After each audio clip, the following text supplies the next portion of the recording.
Hello booktube, welcome to Lady Lovestead Reads. This is the Pain Over Joy reading tag.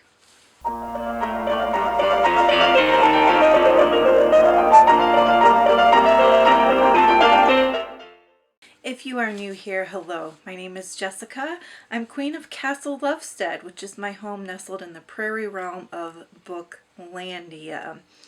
Today, I'm bringing to you an original booktube tag. I developed this tag because I saw an interesting Instagram post posted by the authors Christina Lauren. Christina Lauren is a duo. They write romance books, particularly contemporary romance. Some of their most popular works are The Honeymooners and In a Holidays. On their Instagram, in their stories, they posted, "Here are words I get tired of seeing even in positive reviews of romance novels. Cheesy, predictable, guilty pleasure. Happy doesn't mean cheesy. Stop belittling things that bring joy.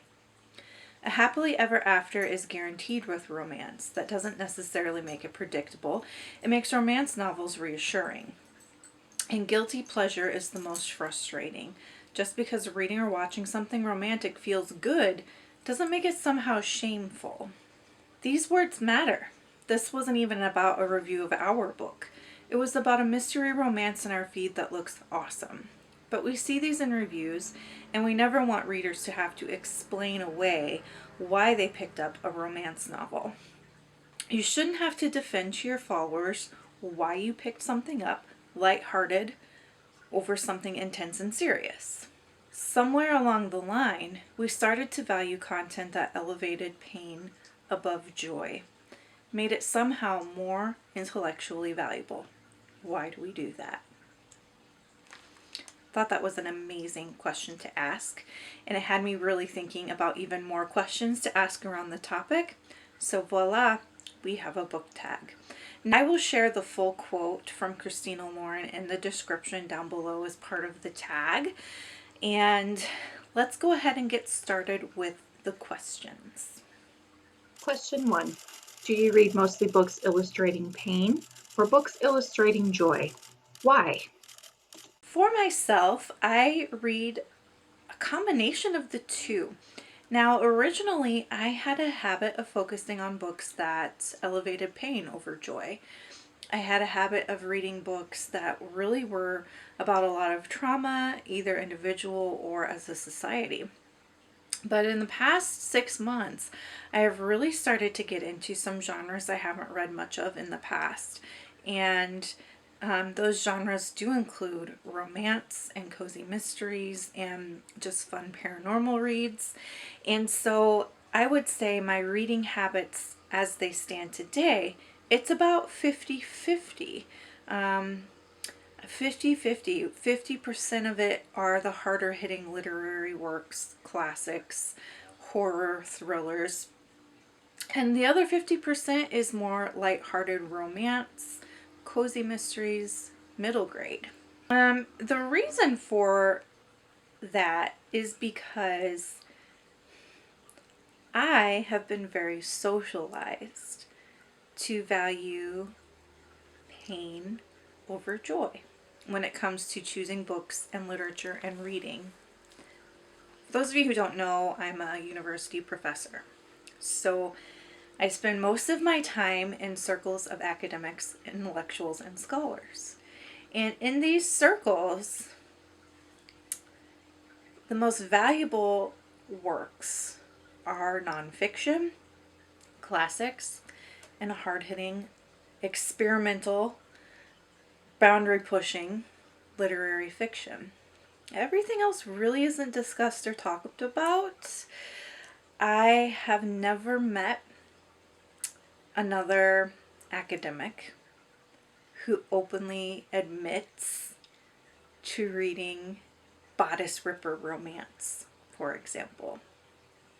I've been in this field for almost 15 years, and it really did culturize me to value pain. Since joining booktube, I'm learning to open up my mind a bit more to books that my circles would call fluff books, even trash books. So things like bodice ripper romance, fun, pointless paranormal reads, middle grade. And I'm really exploring right now genres that wouldn't typically be considered high intellectual value. So that's why I would say my reading at this point is about 50-50. Question 2. Do you see books about pain as more intellectually valuable? Why or why not? Do I see books about pain as more intellectually valuable? I'm going to be brutally honest and say yes. But, and there's a big fat asterisk on this. Not that fat is bad, fat is beautiful. But there is a big old asterisk on this. The only reason that I value pain over joy as more intellectual is because I have been culturized into it. It's because I haven't had any experience outside of that, and I am starting to step outside of that. And again, since joining booktube, I am learning to really embrace reading just for reading's sake, reading just for the pleasure of reading, and enjoying stories just because they're fun stories, and not because they're going to shift society, not because that they're a comment on XYZ going on in the world, right? Stories just for stories' sake. So the answer is yes, because it's been drilled into me, and I'm starting to push back on that. Question 3. Why do you think major book prizes like the Booker and the Pulitzer mainly award books about pain? Majority of book prizes, I think, are spinned off from some of our intellectual institutions that we have in the world, such as institutions of higher education, institutions of, I guess, like more elitist spheres are running the show when it comes to book prizes. And it does appear that they still function under that idea of books about pain being more intellectually valuable than books centering joy. And I do think it's just a product of power and history, and that there's potential there for change. Question 4. Do you use and agree with the phrase guilty pleasure? Why or why not? I have a bad habit of using the phrase guilty pleasure. It's not a habit I'm proud of, but it's honest. Like, when I read a mafia romance, for example, it does feel guilty. It does feel like a guilty pleasure. I feel shame. I feel embarrassment for liking the genre of mafia romance. And again, it's just because of how I have been socialized around reading.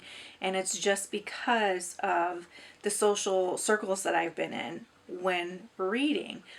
And I don't think that my issue of embarrassment or using that phrase guilty pleasure is any reflection at all on the actual quality of the book. It is a reflection on me and my own insecurities and my own trepidation about what others will think about me for enjoying the things that I enjoy.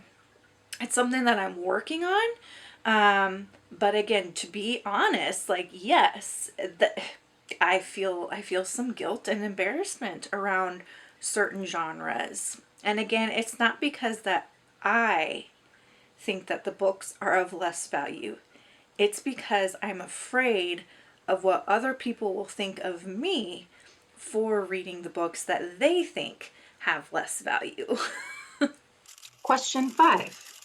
Do you think books centering joy are guilty pleasures? Do I think that books centering joy are guilty pleasures? Right now, for me, they are at an emotional level. At an intellectual level, no. Like intellectually and logically, I don't think that the word guilty pleasure should exist. I don't think that we should have shame around reading what we enjoy reading. Unfortunately, I'm not there emotionally.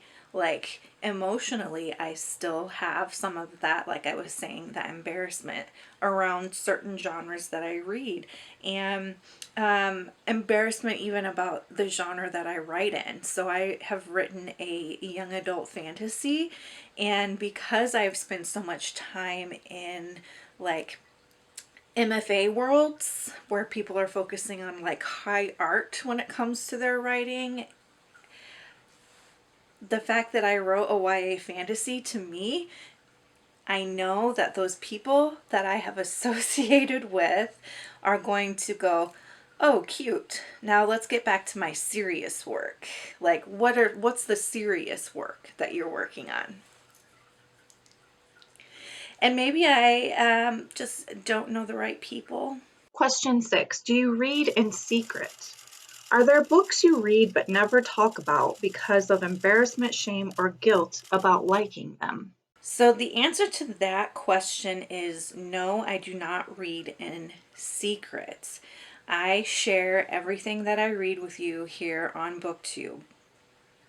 And that is why I get those feelings of embarrassment or guilt, because I'm not reading in secret and just not telling people that that's what I read. I tell people everything that I read in a month, and then have anxiety about how what I read will reflect on me as a person and as an intellectual person.